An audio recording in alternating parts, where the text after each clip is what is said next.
Other questions about the new Congress, Senator. Do you imagine that there will be expansion of the House Select Committee on Benghazi to include senators?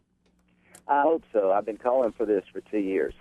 Trey Gowdy and Elijah Cummings have done a good job. What I would envision is a select committee being formed in the Senate of members from the appropriate committees instead of a stovepipe approach.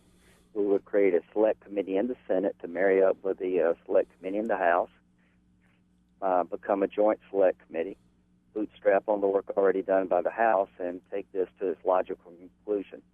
If you ask me the big winners and losers of the midterms, I'd say the big winners is getting to the bottom of Benghazi. The big losers are the Iranian nuclear ambitions, Hamas and Hezbollah, and big winner is going to be Israel, because I'll be in charge of the Foreign Operations Subcommittee that deals with all foreign aid to Israel, to the Palestinians, and the United Nations. And I'm here to tell your listeners, if the United Nations continues to be the anti-Israeli body that it's become, they're going to put their funding at risk.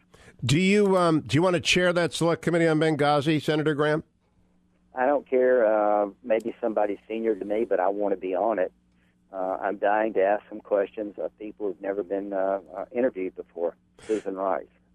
Let me ask you as well about winners. TV shows, the level of security at the consulate was strong, substantial, and significant.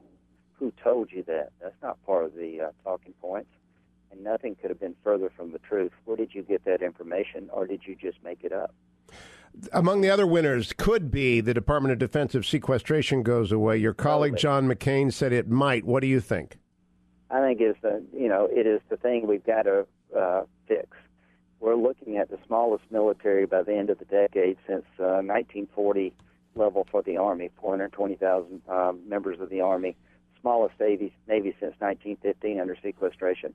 I'm looking at a bipartisan replacement of the sequestration cuts, doing some entitlement reform and maybe some tax code reform to buy back sequestration before we destroy the finest military in the history of the world at a time we need it the most. It's not just the military that gets cut to the bone.